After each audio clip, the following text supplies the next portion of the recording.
Bienvenue in studio. Votre serviteur, le pasteur Georges Amouakou, de l'église La Maison de la Destinée, Abidjan, Côte d'Ivoire. Que le Seigneur vous bénisse. Le thème de notre réflexion, c'est au-delà. Va au-delà. Au-delà d'un simple service. Et nous sommes en Jean chapitre 12. Jean 12, les 4 premiers versets. 6 jours avant la Pâque, Jésus arriva à Bethanie, où était Lazare, qu'il avait ressuscité des morts. Là, on lui fit un souper. Marthe servait. Et Lazare était un de ceux qui se trouvaient à table avec lui. Marie, ayant pris une livre d'un parfum de nard pur de grand prix, oignit les pieds de Jésus. Et elle lui essuya les pieds avec ses cheveux. Et la maison fut remplie de l'odeur du parfum. Marthe serva. Ici, nous voyons Jésus, après ce grand miracle, notamment la résurrection de Lazare. Jésus revient à Bethanie. Et un dîner a été offert en sa faveur. Waouh! Et la famille et toute la ville, n'est-ce pas, vont témoigner leur reconnaissance au Seigneur pour ce grand miracle qui a été opéré en faveur de Lazare. Et j'imagine la présence de Jésus. Marthe était dans la cuisine. Elle avait honoré son Seigneur. Mais nous allons voir l'acte qu'a posé Marie. C'est un acte prophétique. Alors, comme vous le savez, dans la tradition juive, chaque fois qu'il y a un invité, on lave ses pieds avec de l'eau et on essuie les pieds avec des serviettes. Ça, c'est la tradition. Chez nous, en Afrique, dès qu'on reçoit un invité, un étranger, on lui donne à boire d'abord. Mais dans ce contexte, il s'agissait, n'est-ce pas, du lavage des pieds. C'était la tradition. Mais pour Marie,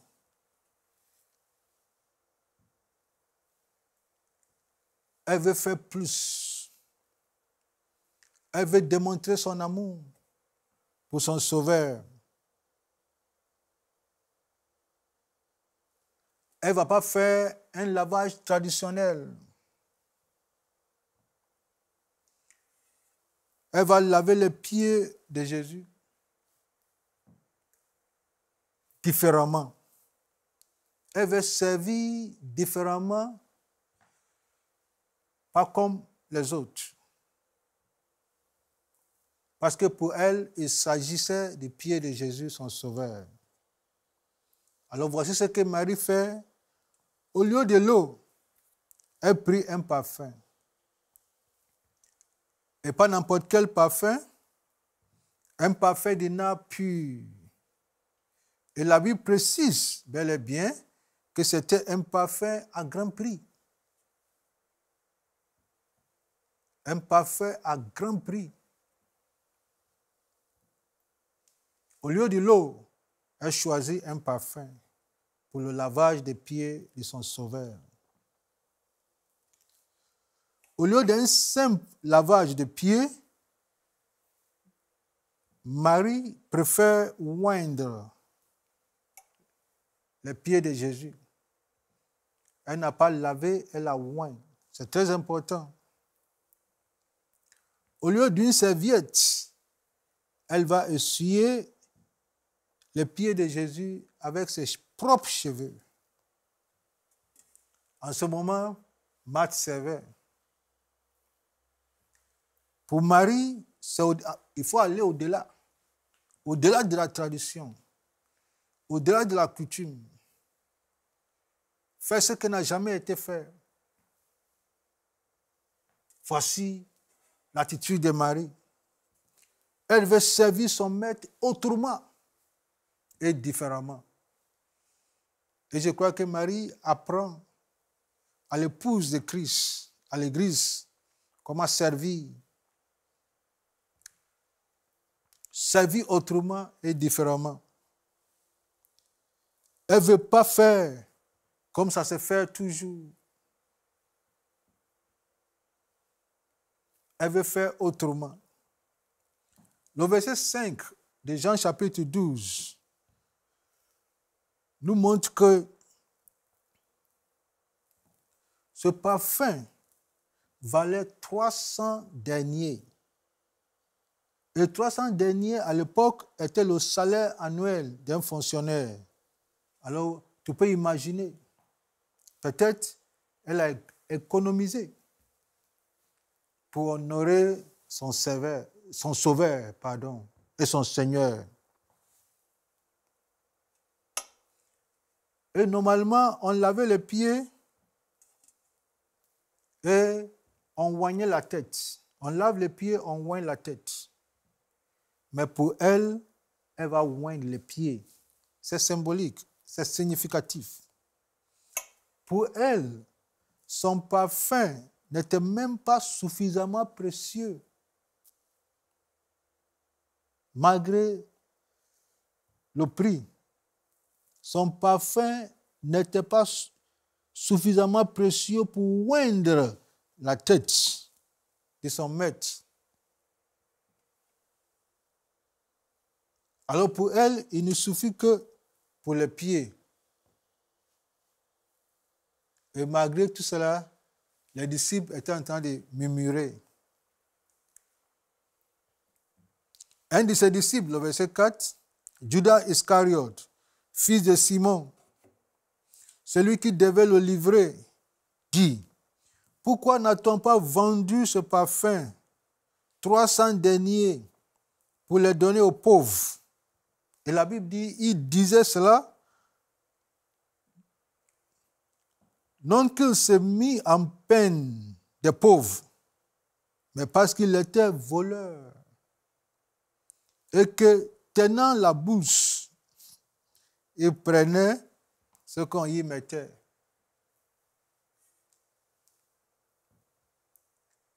Son souci n'est pas le souci de Judas et des autres disciples, n'est pas pour s'occuper des pauvres. Ils ont leur propre agenda. Mais ce n'est pas ce qui nous intéresse. Ce qui nous intéresse, c'est la révélation de Marie. La révélation de Marie. Marie a compris ce que Marthe n'a pas compris. Marie a compris ce que les disciples même n'ont pas compris. Et qu'est-ce que Marie a compris? Le verset 7. Jésus lui dit donc, après le commentaire de Judas, le voleur, parce que pour lui, il fallait vendre et lui va garder l'argent. Et c'est ce qu'il allait faire avec ce montant qui valait le salaire d'un an. Et voici pour elle, pour lui, voici quelqu'un qui gaspille tout cela. Mais pour Marie elle-même, ce n'est pas un gaspillage.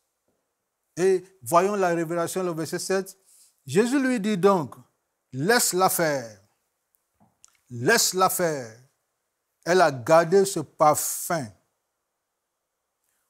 pour le jour de ma sépulture. Elle a gardé ce parfum. Elle a gardé ce parfum. Quelle révélation! Elle a gardé ce parfum. Allons rapidement en Marc chapitre 16, le verset 1. Après que le sabbat fut passé, Marie de Magdala, Marie, mère de Jacques, et Salomé achetaient des aromates pour venir embaumer le corps. Et voici ces femmes qui achètent les aromates et ils vont au cimetière pour embaumer le corps de Christ. Mais c'était trop tard. Elles n'ont pas eu la même révélation que Marie. Pour Marie, il faut oindre un sauveur vivant, pas un sauveur mort. Pour Marie, il faut honorer un Seigneur vivant, pas un Seigneur mort. Pour les autres femmes, il fallait attendre sa mort pour l'honorer. Trop tard. Pour les disciples, ce n'est même pas la peine, ni avant, ni après. Il faut plutôt s'occuper de pauvres.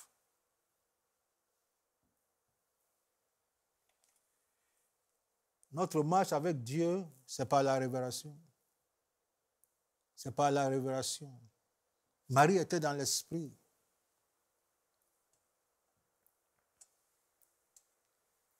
Et comme elle était dans l'esprit, elle va aller au-delà.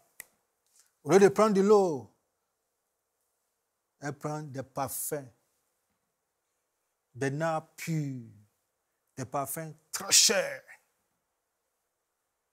Pas n'importe quel parfum.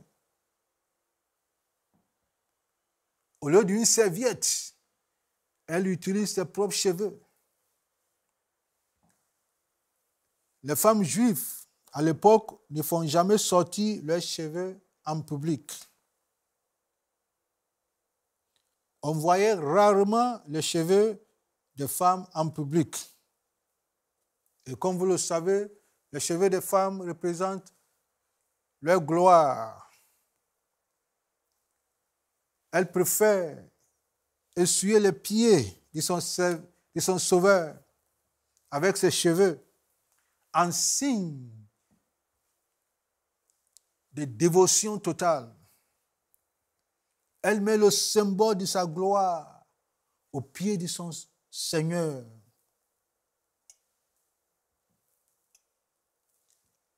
Laisse-moi te poser cette question, Excellence. Quel type de parfum verses-tu au pied de ton divin Maître? Avec quoi essuie-toi les pieds de ton Seigneur? Marthe n'a pas utilisé les tissages, les mèches. Elle a utilisé ses propres cheveux. Vous voyez, c'est très important de comprendre ce passage. Et surtout, en faisant référence à la culture et à la tradition juive. Dans la coutume juive, après la puberté, les parents de la jeune fille pubelle lui offrent un parfum de grand prix. Elle se devait de garder ce parfum jusqu'au jour de son mariage. Et au jour de ses noces, notamment lors de la première nuit, elle devait arroser le lit conjugal et toute la chambre nuptiale de ce parfum de grand prix que ses parents lui ont offert, lui avaient offert.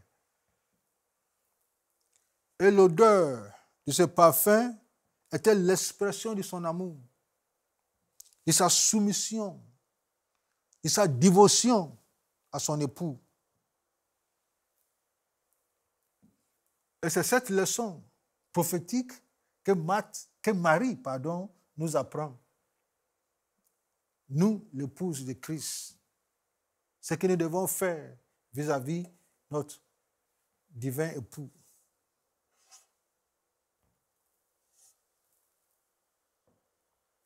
Et c'est ce type de parfum précieux que Marie la sœur de Lazare, va verser sur les pieds de Jésus.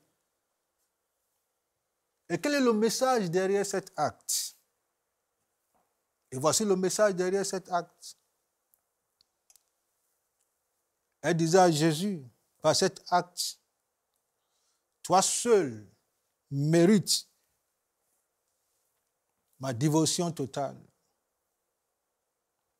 Aucun autre que toi ne mérite une telle dévotion.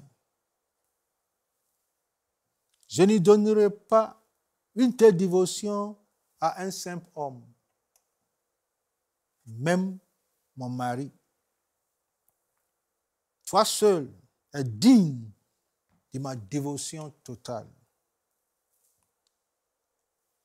Tu es plus qu'un époux pour moi. Tu viens avant tout et tu es au-dessus de tout dans ma vie. Voici le message prophétique de Marie. Et quel message, quelle leçon cette femme prophétique nous enseigne. Nous, la vraie épouse de Christ, va au-delà d'une simple tradition, au-delà d'un simple service, match serveur, va au-delà, sors de la cuisine, épouse de Christ, va chercher ton parfum, le signe de ta dévotion totale, le signe de ta soumission, de ton amour. Et devant tout le monde, n'aie pas honte de ton serviteur. Cache ton parfum aux pieds de ton divin époux, de ton maître. Montre-lui combien de fois tu l'aimes. Montre-lui combien de fois il est précieux. Et il vient avant tout et au-dessus de tout. Et il est la première personne dans ma vie et dans ta vie. Montre-lui. Il a la première part. Il a la meilleure portion de ta vie. Par cet acte, montre-lui combien de fois tu l'aimes. Et tu n'as pas honte d'exprimer ton attachement et ton amour envers ton maître. Voici la leçon que Marie nous apprend. Et comme je disais, dans la tradition juive, dans leur coutume, on casse cette bouteille. Le jour même de la noce. Et toute la maison est sous la fragrance de ce parfum.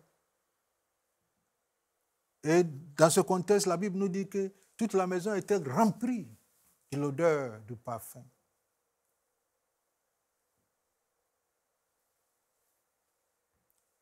Que tout le monde sache combien de fois tu aimes Jésus. Ne cache pas ton amour. Le salut, bien que le salut soit personnel, elle n'est pas privée. Le salut n'est pas privé. Cache ton parfum et que tout le monde sent l'odeur glorieuse de ton parfum. La tradition juive était contre le divorce. Parce que dans la tradition, quand la femme casse ce parfum, la bouteille est cassée, l'odeur, le parfum va partout, l'odeur. Et selon la tradition, le jour du divorce, il faut chercher même cette même bouteille et il faut faire venir tout ce parfum parti déjà dans la même bouteille. Et si c'est possible, ça veut dire qu'on pouvait divorcer.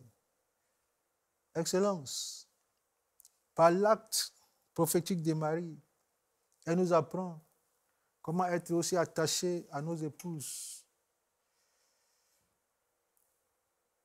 et à nos époux. Comment manifester notre attachement, notre amour, notre soutien et notre soumission envers l'un et l'autre. C'est le message que cette femme prophétique nous communique. Le divorce n'est pas dans le programme de Dieu. Et pour finir, je veux que tu me suives. Fais exactement ce que j'ai fait.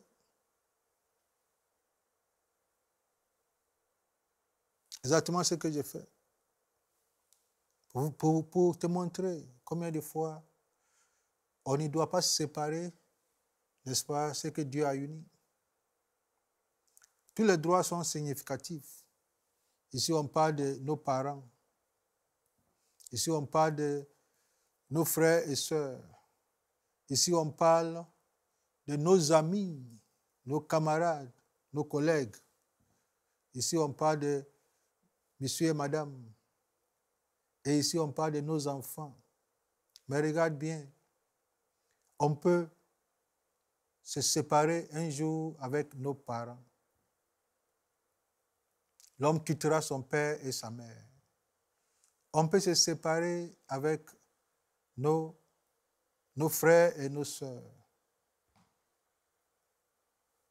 Par le mariage, bien sûr, on peut se séparer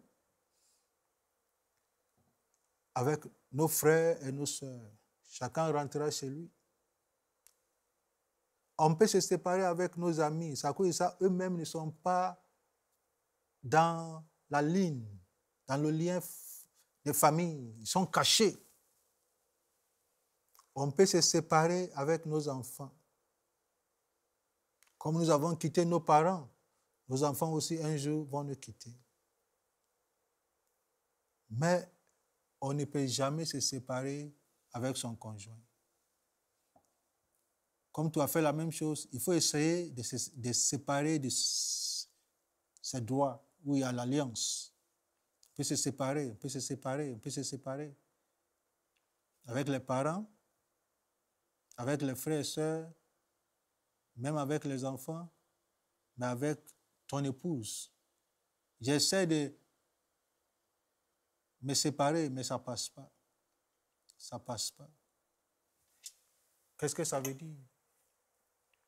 Le parfum que tu casses, c'est une fois pour toutes. Le parfum que tu as cassé au pied de ton maître, ton divin époux, c'est une fois pour toutes. On ne se sépare pas de manière verticale de son divin époux. On ne se sépare pas non plus de manière horizontale de la femme et de l'homme que Dieu t'a donné. Raison pour laquelle la Bible dit l'homme ne sépare pas ce que Dieu a uni. Soyons ensemble, alors que nous sommes connectés à Dieu, soyons connectés également à nos épouses. Véhiculer l'amour que nous avons pour Dieu envers l'un et l'autre. Je vais prier avec toi. C'est un temps de dévotion. Va au-delà. Au-delà de la tradition. À l'église, va au-delà. Fais plus. Ne regarde pas Matt. Fais plus. Cherche à faire plus. Cherche à plaire à ton maître. Cherche à honorer ton maître. N'attends pas la mort pour honorer.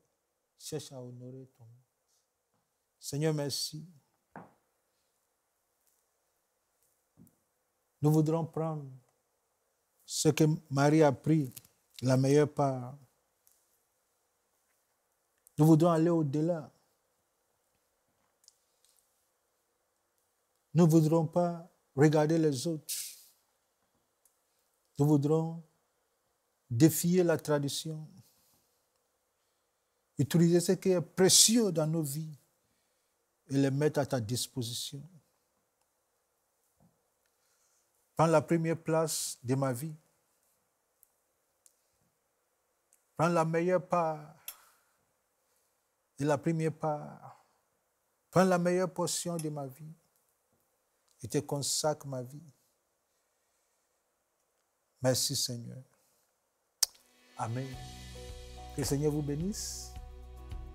À très bientôt. Amen. Cette émission est rendue possible grâce au précieux soutien des partenaires d'Enseigne-moi Canal International. Retrouvez tous nos programmes sur enseigne-moi.com.